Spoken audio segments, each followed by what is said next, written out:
So before you start the history, before you start the history, it's important to know how alert your patient is, because a neurological history needs an alert patient. You need to have a consent from the patient and the family. You need to have an insight that the patient knows about the symptoms. For example, if a patient is having seizures, is he the right person to talk about his symptoms? And then there's confidentiality. So we all have performers in our hospital, and it's a standard performer which talks about age, gender, what occupation, where is the patient located. Handedness is one side. If you're looking at patients who have cranial issues, whether he's right-handed or left-handed, what is the presenting illness? What is the symptom or that he's presenting with? Is there any past history, medical or surgical? Is there any personal history, for example, any toxin exposure, family history, and treatment history? You guys will all know this. So, what is the goal of the history? The goal of the history is to identify the region of the nervous system that is responsible for the system. So, you identify the site of the lesion, and you identify what is the nature of that lesion, and then you order investigations based on your history and examination. So, the basic description for any symptom that the patient comes up with is a site. For example, let's talk about the most commonest symptom that the patient will present is headache or maybe a leg pain. So it's site, the severity of that symptom, the onset, whether it was acute, subacute, or chronic, the duration, frequency, the factor that aggravates the pain, or is there any relieving factors, and the time of recurrence.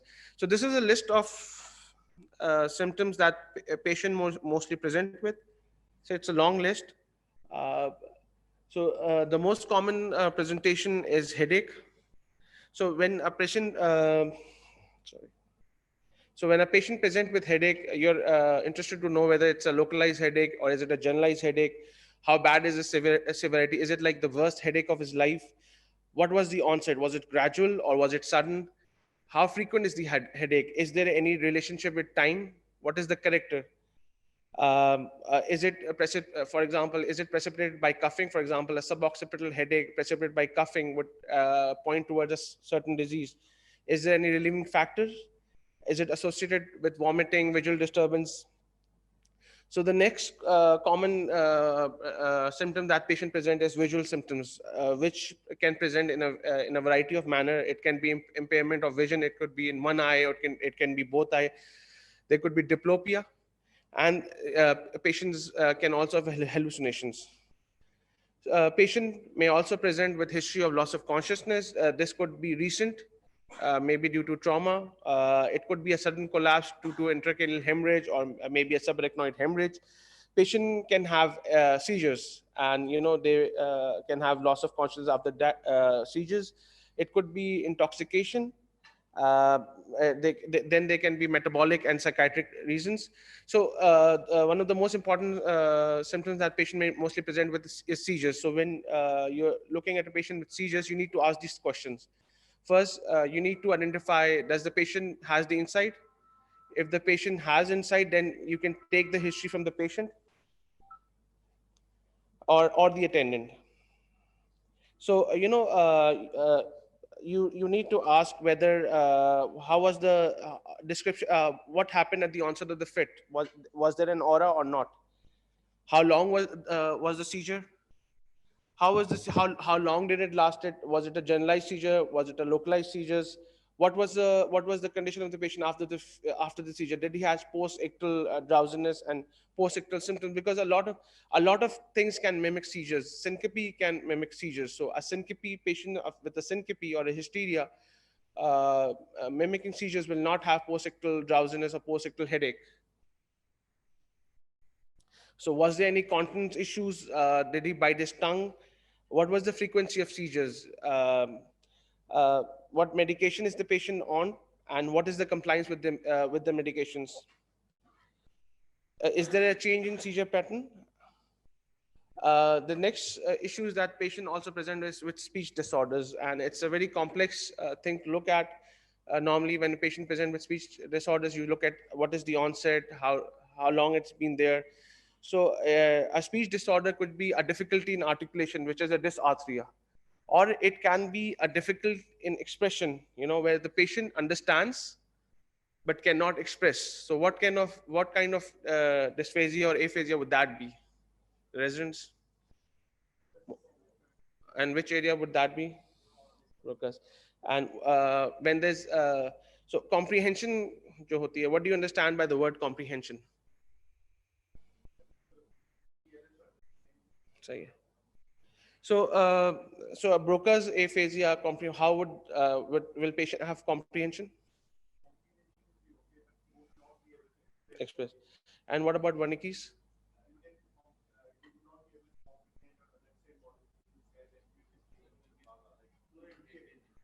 Sorry. Hmm. So then you can have motor disorders, which means you can have motor disorders can present in a variety of manner. It can be lack of coordination, balance, or it could be just weakness, unilateral or bilateral weakness, which could be progressive or static. The weakness, it's very important when a patient presents with weakness to know if it's proximal or distal, uh, and if it's painful or painless, and what's the variations. Is there any involuntary movement? For example, motor neuron disease will have involuntary movement like twitching jerks. Is there any wasting? Uh, is there any stiffness? And one of the most important thing that we ignore is the gait. We should always examine a gait of the patient. Then we have sensory disorders, which can present in a variety of manner. It could be pain, tingling, sensation, loss. Patient may present with neuropathic pain and ulcers. One thing that is different in a neurological history is we survey all systems. We start with the history of presenting complaint, then we survey the lobes, then we survey the cranial nerves. If this is a patient with an endocrinological issue, we do an endocrinological survey. For example, if you're looking at a patient with a pituitary, you will want to know if this patient is married, does he have kid, and you'll do the endocrinological survey. And so then you will move on to the cranial nerve survey. So you will ask questions very specific, which will check each of your nerves. And there's a series of questions. I'm not going to go through this to save time. And then you want to change if you want to check if there's any change in his mental state. Is it short term? Is it long term? Does the patient knows about his orientation? Is he properly dressed? Is he, for example, it's very easy to miss a neglect. For example, if you do a brain surgery and the patient has a neglect, you may take it as a hemiparesis, but it's actually a neglect. Autonomic disorders is also are also important. A patient with seizures may present with sweating. Different areas have different auras, and you can have bladder dysfunction. One of the most important thing is also sphincter control, and they present in a variety of fashion. For example, if a spinal cord or a compression or a trauma may present with urinary retention, a damage to the frontal lobe may present as loss of awareness or bladder distension. Pons or spinal cord may present with frequency, urgency, urgent continence, and low motor neuron palsy can present as overflow incontinence. So I'm going to move on to the next part of my presentation, which is localization. So why is it important to localize a neurologic a lesion? It's important because you want to know which area is impaired, what is the site of the nervous system that has been affected. You want to figure out what's the etiology so that you can order ancillary, you can order investigations. As a general hypothesis, most of the neurosurgical diseases have focal lesions causing focal symptoms, while on the other hand, most of the neurological diseases are basically diffuse and may have bilateral or maybe have multiple body segments that's involved. So a neuro axis, a neural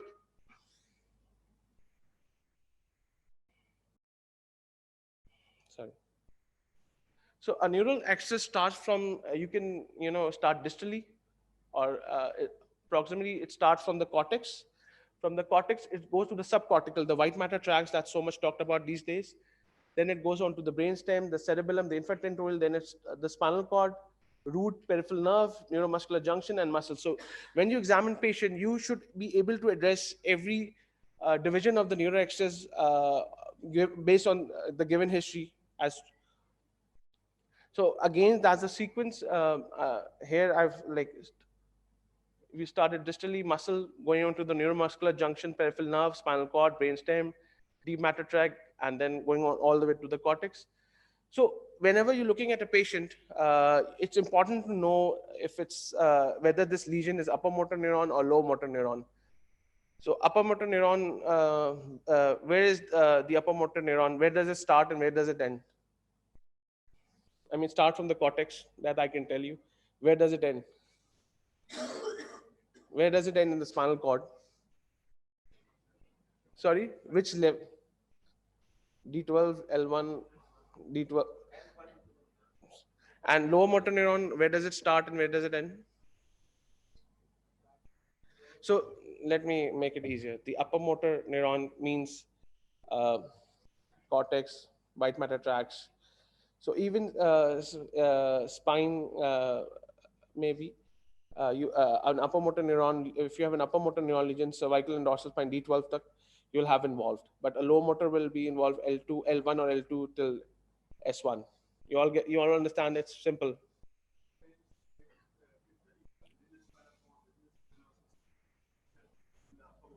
Mm-hmm.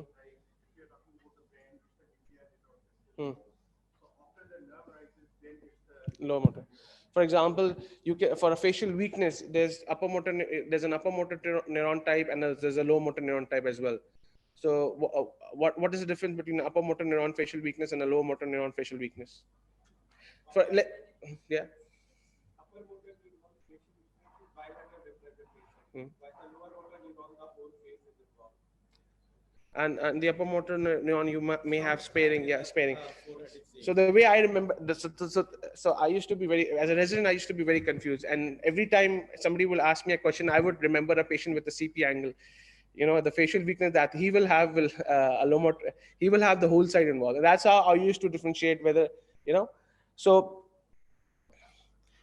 you need to localize what level is involved. And so localization is precise for the low motor neuron, but as you ascend, the localization kinds of, it is not that precise. And even it changes over time. So just to save time. So you all already know this. Plegia is paralysis, paresis is weakness. You have monoplegia, you have hemiplegia, you have paraplegia, you have, sorry, let's see. So you have brachial diplegia, which is loss of motor function, both upper extremity. You have facial diplegia, which is lower loss of motor function, the lower half of the body. And then peripheral nerve disorders, basically they present with like any peripheral neuropathy, that is loss in mainly distally and affect feet and hands in a glove and stocking distribution. So then again, upper motor neuron palsy versus a lower motor neuron palsy. So all examination starts with an inspection. So if on inspection, if the patient has atrophy, if he has wasting, or if you observe any fasciculation, so that is points toward a low motor neuron lesion. Whereas when you start examining the patient, if you check tone, if the tone is increased, or if the reflexes are exaggerated, if the patient has a clonus or a Hoffman sign, if there's a upgoing plantar, so that all points to an upper motor neuron lesion. You all know that, right? So then again, so so starting from the hemisphere till the cerebral peduncle, the patient will have contralateral weakness, and and a facial weakness. If he has facial weakness, that will be on the same side. Below the cerebral peduncle, in the brainstem, he will have cranial nerve palsies on one side and hemiparesis on the other side. You all get that? Spinal cord, if it is a cervical spine lesion, it can present with quadriparesis. If it's a thoracic spine lesion, it can cause with either paraplegia or periparesis. If it is a nerve root, it can just present with a root distribution. If it's more than one root, it can present as a polyneuropathy, or more than or a plexopathy where more than one roots are involved. You all know the dermatomes. Yeah, I don't need to go through this, right? And you all know your myotomes. So I'm just going to skip this because of time. You all know the root values for your jerk. So if a root is lesioned, the weakness will be in a myotome, and the sensory abnormality will be confined to that myotome. And if that nerve represents a reflex, that reflex will be decreased. So sometimes there are paradoxical reflexes, and one of the most common one that we see is the inverted or paradoxical reflex. Uh, so when you do a bicep jerk, the bicep tendon is tapped, but there's no bicep jerk, but but the tricep contracts. So this is basically when there's involvement or root and spinal cord, both a thing called radiculomyelopathy. So coming on to diffuse, when how do you differentiate a single nerve root from a diffuse is the weakness will be distal. This is more going on to neurological point. The dysthesias will also be distal. Then again, coming to neuropathies, it can be a mononeuropathy or a polyneuropathy. So neuromuscular junction, obviously you all neurosurgery residents, and you will not see myasthenia gravis or any other issues like that. But if you do see one thing that you will notice, that these patient gets fatigued on repetitive examination. So if there's a patient where you tell them to do something, they have proximal weakness in upper extremity, and if you tell them to do commands repeatedly, they'll get fatigued. So we also get patient with muscular issues, and it can be a weakness, muscle wasting. Neurological examination can be normal because it's preserved till until late in the disease, and they can present in a variety of manner, and mostly involve proximal muscles more than the distal muscles. So that this is a list of diseases that can involve the muscle, the neuromuscular junction, the peripheral nerve that we already talked about right now. So none of the diseases are neurosurgical though. So coming on to the lobar, so a frontal lobe lesion on the left side, how will it present? Residents? Sorry? Personality changes. लिखा हुआ भी है कुछ. It's written. Sorry? Urinary incontinence. Left side, if it's on the left side, then speech issues हो सकते हैं. You can have Broca's aphasia. Premotor, you can have weakness on one side. So, what's the function for supplementary motor area, SMA? Which side? So contralateral motor planning. If it's a temporal lobe, if it's a dominant side, what features can patient present with? Sorry? Comprehension will be lost, Wernicke's dysphasia, and what else? You can have you can have chondrodynopia. You all know what's a Gertzmann syndrome is, I hope. Yeah. So a parietal lobe can present with apraxias, contralateral chondrodynopia. An occipital lobe will present with heminopia, contralateral. So this is the homunculus. You all know this. Medially is the foot and the leg, and the face area and the hand is laterally. So we have already talked about this. The facial weakness of the upper motor neuron is on the same side, then the lesion is above the pons. And likely the side is either motor cortex, corona radiata, or the internal capsule. A little bit about the weakness. If the this is in correspondence with the homunculus. If the face and arm is more weak, so the face and arm is laterally, so the lesion is more lateral. If the leg is involved, the lesion would be paracentral or medial. Then we have spinal cord transactions. We have central cord syndrome. How does a patient with central cord syndrome present with? Upper limb weakness more than left leg.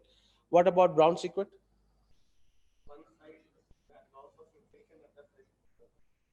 And what about vibration and position sense? They're intact.